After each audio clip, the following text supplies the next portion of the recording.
Foreign Filmcast, Episode 2.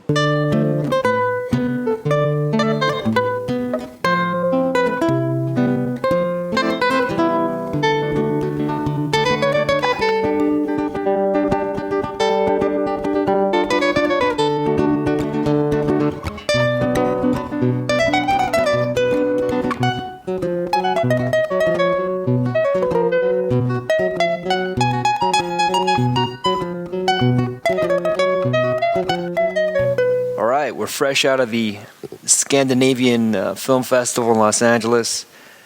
Tonight we've seen Kon-Tiki. Foreign Filmcast is back. Kon-Tiki, now looking at the Wikipedia entry, was the raft used by Norwegian explorer and writer Thor Heyerdahl in his 1947 expedition across the Pacific Ocean from South America to the Polynesian Islands. Anybody who knows how to pronounce that, feel free to let me know, because it was named after the Inca sun god Viracocha, for whom Kon-Tiki was said to be an old name. Kon-Tiki is also the name of Heyerdahl's book, the dramatized feature film Kon-Tiki, which we just saw, nominated for Academy Award for Best Foreign Language Film, 2013. And incidentally, won in 1951. I don't remember the year, but yes, it was an Academy Award-winning documentary film. I think more or less 1951. Maybe you got that right. So we're fresh off. What was the last movie we saw? Silly, Rust and Bone. Rust and Bone. So Rust and Bone had a French hound dog. Yeah. Spoiler if you want to skip ahead 30 seconds if you haven't seen Rust and Bone. So Rust and Bone has that scene where the kid goes under the ice. And that's the way this movie starts. Incidentally, yes. It starts out with Thor as a child walking toward a couple of chunks of floating ice. Takes him, 45 seconds, a minute. Well, I think he was going on a dare, or there was a saw stuck on the ice, and basically, I guess he just he wanted to show off a little bit, and he walked across the ice and jumped a couple of ice, because there was one or two ice patches that he jumped to get to that one rusty. Right. So basically, he ends up in the water, and the point is, this man can't swim because he's been so traumatized by water in his past. He can't swim yet. The same man. Who with his wife, comes up with this theory that Peruvians populated Polynesia by hopping on a raft and riding that raft 5,000 miles. So after a couple of background scenes, the main story begins approximately 1946, New York City. He's trying to raise funds, to shop his idea around that this theory of how Peruvians populated Polynesia, and he wants to fund an expedition. He wants to reproduce this voyage. Right. So he hits up all the big corporations like Nat Geo, etc., and they all laugh at him and say, "You're crazy." Until eventually the first guy who befriends him is someone who overhears his Norwegian, a fellow Norwegian, at least in the movies, is in a bar, and comes over and talks to him and says, you got your raft all wrong. This is how it should be designed. I'm an engineer, even though I sell refrigerators. And this guy ends up being one of his mates on this big trip. Little cronies. He ends up going to Peru, and who was it that he hit up for some for financial aid? Oh, okay. After a series of I think the president, right? wait, eventually, first they go in there and they suffer a little bit because they're basically No, living but who did? You don't know, remember? the funding. He got it off the president. Who was that guy? The president. Was it the president? President of Peru, or the head. All right, we don't remember, but maybe it was the president.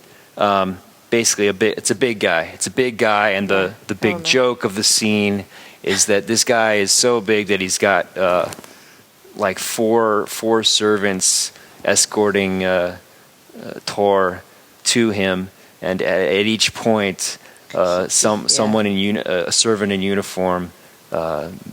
Thor thinks this is the guy. This is the guy he's here to meet, and each time he's incorrect. And finally, when the big guy approaches, He thinks he's a waiter.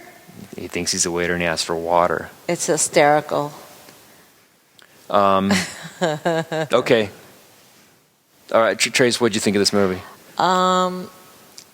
Are we doing a comparing and contrast, or just in general? So this Keep it movie's isolated? basically about this amazing voyage, because once he gets funding, the voyage happens, and the bulk of the movie is this amazing voyage. And if you look at your history, you'll plenty of spoilers if you just read the Wikipedia entry. If you want to enjoy this, if you don't happen to know this story, it might be more fun to just watch the film fresh. Well, But how did you feel about this movie? overall, it felt really, really positive, and this has got so much going on for this movie because it's basically the little engine that could, and it starts out that way, and he meets so many obstacles along the way, and he's still able to conquer each and every single one. I mean, so he got so many doors slammed in his face in New York while he was trying to raise funds, and he finally gets his funding, and along the way is where he picks up his crew. And So, who do you think? Do you think you could recommend this to just almost anyone, or yeah, who would you recommend this movie absolutely. for? I would recommend this movie to anybody. It's got a very positive, uplifting theme. It's like I said, it's got so much going on for not just on a personal level, but it's also on a religious, or if you will, spiritual level, because there's so many religious undertones along the way you encounter. This whole thing with Tiki, this thing about believing in Tiki, when actually you have to believe in yourself. And not only does he believe in Tiki, he believes in himself, but somehow along the way... What's Tiki? Tiki is this Kon-Tiki, is that Peruvian deity, remember? Oh, see, I didn't know. Yeah.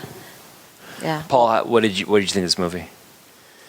Yeah, I mean, I think it's for anybody who's willing to read the subtitles. That's true. A lot of people. I know. A lot of people won't do it. Half of it's in English, though. Come on. No, I know. There's a lot of English, but Half of it's in English. but some people just won't read subtitles. A So portion That's right. of it is in if you're willing to read subtitles, it's a great movie. So I would highly recommend. highly recommend it. I too. I really like to the most movie. people. I thought this. This is an against all odds kind of movie, underdog movie. Everybody loves that. Yeah. It's definitely got that. Even though it's not from Hollywood, it's got that Hollywoodized. All the timing of all the major events on the voyage. It's very standard Hollywood, but Yeah. I give them that because most of it seems to be based on facts. There story. was a Q&A at the festival afterward, Right. and a lot of stuff was discussed. Drew And Stayford, we got footage. for example, there's small spoiler. There's sharks in the movie, and they said, "Okay, you got us this." In the movie, it's bigger than in real life, but Yeah. it's based on real incidents with sharks. Like you said, number one, yes, it's Little Engine That Could, but number two, it's not an original movie. It is fact based, but if you look at it in a Hollywood perspective, it's already been done. It's like look at Jaws, you look at Well, it's not Lost. Jaws. It's a very different movie No, from Jaws. I'm just saying the themes, because there's a shark in there. They're shipwrecked, or kind of not shipwrecked, but it's on a raft. It's on water. Like what 80% of the movies takes place on the ocean, right?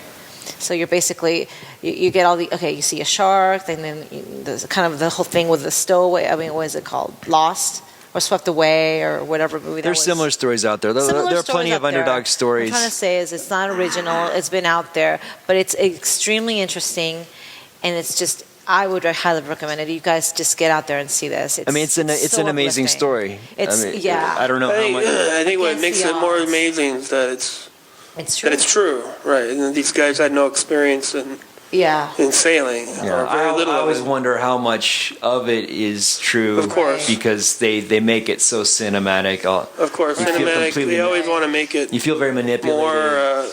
More than it is, but it's very staged. They all said that they had very little sailing experience, except for one guy next to none, actually, who could read maps and read a sextant. Yeah. One thing that struck me that one of my pet peeves is CGI because I hate movies that look like video games, and I thought it was pretty strong. It was pretty good about not looking like a screensaver or something. How did you feel about it? Yeah, I thought it was pretty realistic, and I'm not against the CGI, but it depends. So Paul's less against the CGI than I am. But I'm more.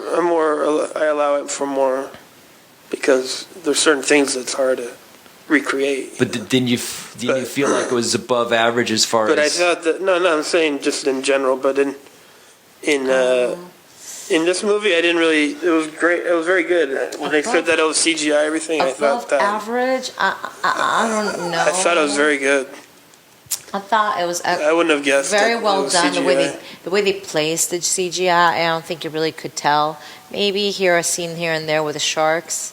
Other than that, though, like the scenes at sea, to me, I felt like was not CGI. I felt like they were really there. Yeah. It was realistic to me. Especially the whale shark was amazing. Yeah. Maybe. All right, let's cut to the spoilers. What did you think about the story with the wife? We're on the spoilers, so now we can say that at the beginning, when he tells his wife, when he calls from New York, he says things are tough. Nobody's buying this. Nobody wants to support me. I'm going to Peru. And his wife just wants him home. Yeah. I didn't quite catch the entire pre-story, but this is clearly not a softy type of woman. This woman, they show her in the early scenes. They show them together in crazy tropical places, with a wounded leg, and he's carrying her to yell out to a boat. He's running to the beach, so she's clearly put up with a lot. And in fact, she says, we learn that she clearly loves the crazy adventurous streak of this guy. But this guy is a little bit crazy, in my opinion. There's a scene where the refrigerator guy comes out with his. He says, look, those guys warned us. We have the lashing. We've bound these logs together to make this balsa raft, and I can hear them knocking together. I want to reinforce them. I brought this wire along. Let's do it, because basically saying it's better to save our lives than to get this authentic reproduction of an ancient voyage. And at that point, Tor grabs the wire and chucks it into the sea. Wow. In the movie, the refrigerator guy is then perplexed and just moments later is in the water. I don't know. So that to me seems like something that I bet didn't. The timing of that, I'm suspicious. It's not that way in reality. But yeah, I thought that afterthought, I think that's a made-up story, personally. Well, which part? The whole thing, or no? The part with the guy pleading the. Use the wire. So you think in reality there was no wire on the boat, period? I think, personally, guys would have brought extra rope to relash the raft, the balsa wood together. Mm-hmm. I mean, how do you? Yeah, I mean, you gotta have more rope to keep things. No, but you think the wire was completely made up? That wire part, yeah, and I think that was just a dramatic moment. And the part when the shark to show that this guy. But yeah, I think that's probably a character that he was totally optimistic about his chances, even though in the face of a lot of adversity and danger. the thing that he probably didn't perceive all the danger out there at first, but a lot of times. Well, if you take it back to the beginning opening scene, that's part of his innate personality. Right, yeah, exactly. He takes chances. He's a risker. And the name Thor, the fact that he's Thor, I mean, he's kind of reckless like Thor. Yeah, I know. He's reckless, but I think he's very optimistic. Like, Blindly he didn't bring optimistic. enough medicine. Like, I think that may have been The first time he didn't bring enough medicine when I he was think on that expedition may have with been his one of wife. those cases that Right, with his he wife. thinks, oh, this is enough. And then when it actually comes to the point, his wife almost dies. He's ill prepared. Right. So, Like you said, blindly optimistic. And you do get that aura about him because, the way they shot him with all that light around him, he's got this exuberance and like innocence about him. And it's such a beautifully shot film that throughout, it's like, it's very, even in the down parts, it's still very well lit and you still get this feeling of warmth and just abundant energy, You don't get this down feeling. It is a beautiful movie. I thought for the most part the acting was generally strong. There were a few scenes where it seemed a little. There was one scene where he's waiting. He's in New York. He's trying to get someone to plead his case, to get some support for his project, and there's a secretary at a desk who's chatting with him. And that one scene, their interaction, the timing seemed off to me, so that it felt staged. I don't know. Do you remember that scene? I remember that scene. It was basically she was trying to be an obstacle to him, telling him, "Oh, you're coming in here without an appointment. You're crazy." But it just came across as fake to me. Yeah. But most of the movie, I felt the acting was a general strong point. How did you feel about the acting? It was good, solid. I thought it was good. All right. I mean, I don't know. One problem is it's foreign language, it's like the French film, Rust and Bone. I'm sure, it looks good, but sometimes if you don't know the language. Sure, that adds a layer of realism. Yeah, so. Yeah, I think it was. I mean, in a broader sense, it's. One thing that I thought was interesting that they brought out in the Q&A that was not specifically. That was only hinted at in the movie is it was stated that Thor was in reality a womanizer. His whole life he was a womanizer. The writer was there at the Q&A and said that he probably had women on the side during the marriage. Yeah, even before these expeditions and all throughout. And she writes him a letter to be delivered to him at successful arrival in Polynesia, and in the letter, she's saying, the thing I love best about you, this reckless, crazy adventurer. Yeah. The thing I love best about you is what's going to tear us apart, and they divorce, even though they have two kids. See, because she says, you'll note that I'm not there in Polynesia waiting for you. I'm still at home. Yeah, well, that was. Going back to what you were saying about you really don't. The crux of the movie is not really about the relationship. It's more in the back, but it's also in the forefront of it in his consciousness. You see him wrestling with his guilt, of leaving his wife behind because there's flashbacks, Sure, but I have to think about it because when I see a movie like this and I see him make this kind of decision to do this insane voyage, I think. What would I do? And for sure, I'd be like keeping the wire. But she was expecting him home at Christmas, and he just calls her a cold call at the 11th hour. Oh my God!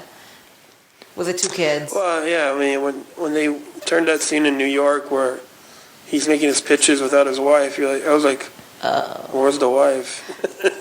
Is there a wife? You get the feeling that basically this is a cultural thing. The men are pretty independent. The Scandinavian men in general probably they just do what they want, and like the French guys, whatever you want to do. Maybe it's a Euro thing, I don't know. But in American culture, I think most guys would run to spy the missus before just abandoning your family. All right. Well, any summary comments? I think we're going to cut it here, but we're going to make available on YouTube the Q&A. Unfortunately, we don't have video this time. Work on that for future. Yeah. Maybe next week. We're hoping to see the Danish contender for Best Foreign Film next weekend, also at the Scandinavian Film Festival. So in summary, thumbs up. In summary, thumbs up. I'd give it an 8 out of 10. In fact, Trace, after seeing this one, said she hopes it wins Best Foreign Film, but I reminded her we haven't seen have everything. She's seen 1 out of the 4. I definitely liked it more than Rust and Bone. Okay. Paul?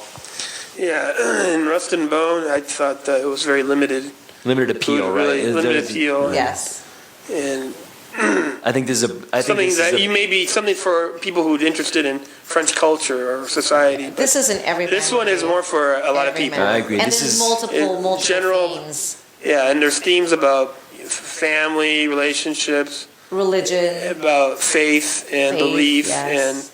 and taking risk and teamwork, danger, and man against nature, and all that stuff. Yeah, so, man versus nature. I agree. a lot of So many themes that are in lots of great literature. Yes. The only thing is there's subtitles, which I'm not against. I'm just saying, except when there's heads in a few times I had a dog look around people's heads. This is the foreign film cast, so if you can't read subtitles, maybe you better stop listening. I'm just saying, though. Because we're not talking about British films. I mean, Okay, one pet peeve about this that I have to say that with this and Rust and Bone is the subtitles are fine and dandy, but I wish they would use maybe a different color font because the white font blends into the background, and I that's what I find. No. Yeah, when it's a white background Like and they're doing subtitles. I'm like, I can't see, and then the person's head, I can't even read the whole thing. I'm sitting there twisting my head. okay, there were a couple of instances where they put little text in the original language and then in white and superimposed text translated English on the same white stuff, and that should be remedied. Yeah. But all in all, I think this is thumbs up. I think this is one. I give it a thumbs up. You can take Grandma. All right. I give it a So thumbs next week, I can't remember what it's called, but hopefully we'll see the Danish contender. Yeah. Right. So that's us signing off. Over and out. Ciao. Over now. Ciao, baby. Rock and Ciao, roll. man. Thanks for listening to the foreignfilmcast.com. You can reach me at foreignfilmcast@gmail.com with comments, suggestions, questions. Trace at trace700@aol.com, and Paul at masterpaulff@gmail.com. We're on Facebook at facebook.com/theforeignfilmcast, Twitter at twitter.com/foreignfilmcast, and the website foreignfilmcast.com. Our YouTube channel can be found at youtube.com/foreignfilmcast.